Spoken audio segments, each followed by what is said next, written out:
Would you probably say you're the hardest man in Tamworth? Yeah. Yeah. Right, first episode then of the Wilkins Carpool. It's not a karaoke because we're not singing, it's more like get one of the members of the team in the office, get to know a little bit more about them, kind of educational what we do on the job. We're going to drive around obviously Tamworth and head towards Lenny's viewing and get to know a little bit about him. I am going to apologise on behalf of what might come out of this kid's mouth. So, let's go. Right, I'm ready to go. For the record as well, for the record, I have asked him. He walked out. As he was walking out, I had to ask him to take his coat off because he looked like a part-time estate agent No, and a you were just part-time scared roadman. the muscles were going to be bigger than yours. Oh my God, I've never known so much confidence in an 18, 19-year-old lad in my life.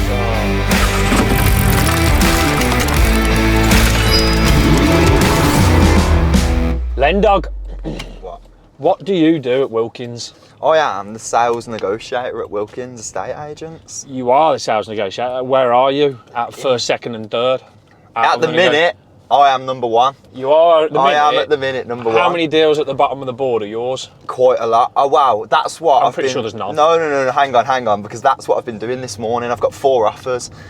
2 of them are with Move with us, so there's no chance they're getting up until they come back to us anyway. Okay, so there's a chance of obviously you finishing top for the first time. Yeah. How long have you been negotiating for now? Not a year. I haven't been doing it a year. And have you ever won a month? I haven't. You haven't? I haven't. So I've been getting used to it. But I think now I'm there. I'm at the top. I'm at the top level now. Okay. What do you actually tell your mates what you do though? A lot, do you know what? They ask me this all the time, and they're like, do you literally just open the door for people and let them walk around the house? That is debatable with you sometimes though. What's the weirdest thing you've seen on a viewing? On a viewing? Oh God, I need to be careful what I'm saying here. It's more. Just come out of it. It's more the people. Yeah. So you've had some weird I've people. seen some characters, yeah. I've seen some characters on the I suppose viewings. that is probably one of the best things about the job, though. Yeah, dealing definitely. with different people every single day. Like some people just make you laugh. I was saying this yesterday to one of my viewers. They were just saying to me, "How do you do it for the hours that you work as well?" And I just said it got like people don't realise how fast it goes when you're in that office. An hour literally feels like 10 minutes. Yeah, especially for example the Tamworth one. Yeah. It's busy, like you says, on a Monday coming in, dealing with the feedback calls, new inquiries, especially offers. on a Monday when we have the morning meeting as well. It hits 12 o'clock and you're like, "Where's the morning gone?" Yeah, which is good. If you weren't in property, what would you be doing? Probably something to do with fitness. Probably something, yeah. You're a bit of an athlete, aren't you? Yeah, something to do with boxing, something to do with fitness. Would you probably say you're the hardest man in Tamworth? Yeah. Yeah. Without a shadow of a doubt. I expected you to be laughing and joking about it, but you're deadly serious. No, deadly serious. You've got to believe in yourself in these things, otherwise you never will be the best. Okay, so if you were boxing, yeah. Actually, no. Let's kind of make it property relatable. Okay. If you were walking into a viewing, Yeah. what would be your song? Oh, bloody hell. It can't be "I'm a Boss." You can't have that when you're doing a viewing. Do you want to know what song I used to have? Do you know what "Tell 'Em Don't Waste My Time" is? Yeah. That's what I used to have. That would be good for a viewing. That was my work. When I was boxing, that was my walkout song, so I'll probably say waste my that. time. Police wanna stop me, search my clothes. Tell them don't waste my time. Right, quick fire round then. Quick fire questions. How many we got? Got a few. Okay, I'm ready. What do you prefer, viewings or evaluation? I would say viewings, but I feel like at the moment I would probably like to go on a few valuations just to shadow them, just because I think I'd like to see the different side of it. I'd like to see maybe someone go out to a valuation with a difficult vendor where they get asked all the questions and see how they deal with it, because that's one thing I hate when I go onto a viewing. I hate going onto a viewing and somebody asking me a question and I don't know what to say.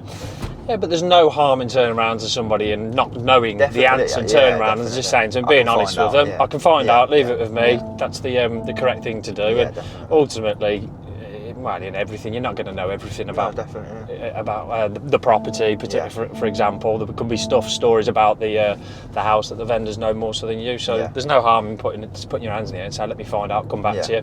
What else would you prefer then? A vendor who talks too much or a buyer who knows everything? A vendor who talks too much, definitely. I think they're They are the worst types of people to have on a viewing. A buyer who, well, not even a buyer that knows too much, a buyer that thinks they know too much. Yeah. I think that's probably the worst thing. You know it straight away. They come in, they've got the notepad. Yeah.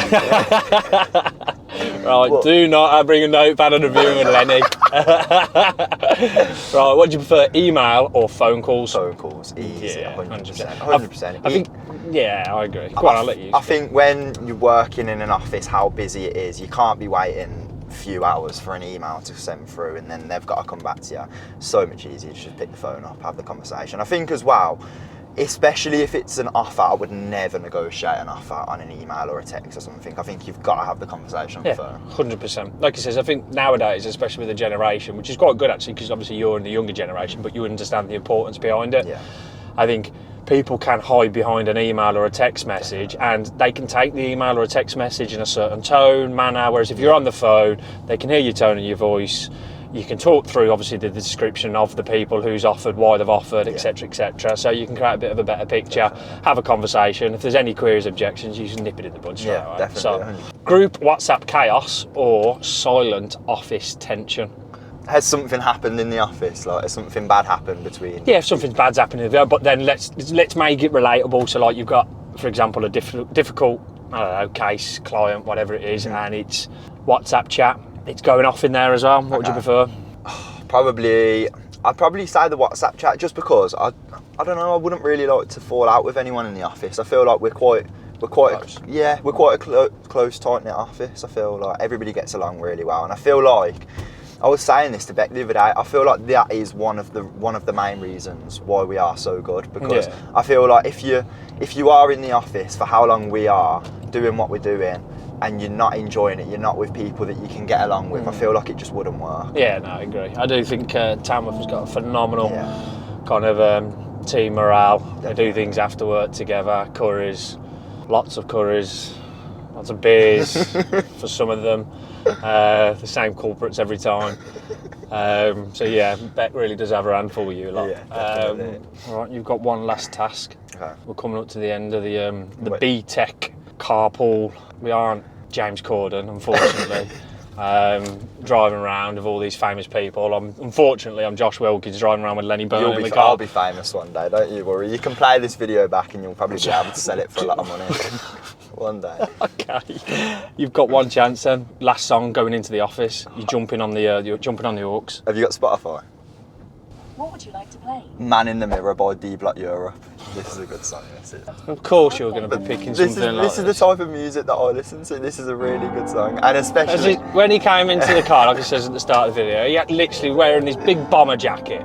I'm surprised he didn't have a man bag on with it as well. That's just annoying. Do you think, while we're listening to your music and on the way back, do you think your clothing's changed since coming to work? No, because... Really? Not really, no. I feel like I've always wore tracksuits, and I don't know. Yeah, no, but you've always wore that. But when you actually come into work, you actually dress smart. I know, I dress, but I don't know, always at school and stuff like that, I've always made sure I look presentable and stuff. I just, outside of work, I can't wear this outside of work. I feel like a tracksuit. It's just comfy, you can throw it on. It's always a tracksuit. Do you think it will change as you get older? No. I've said this to everyone, I always will. I'll be 40, jumping out of a Range Rover in a tracksuit, I will. Right, so that is Lenny officially done, the first person in the hot seat for, as I've mentioned, the B-Tech version of James Corden's Carpool. I think it's better. You think it's better? Yeah. Why? Go on, then, feedback. I'd say it's good. Nice little car drive, nice little break out of the office. Yeah, and what you got to do now then? I've got to go, well, got a viewing? I've got a viewing in 20 minutes. Okay, sound, happy days then. So I've got to drive there and I'm going to sell it.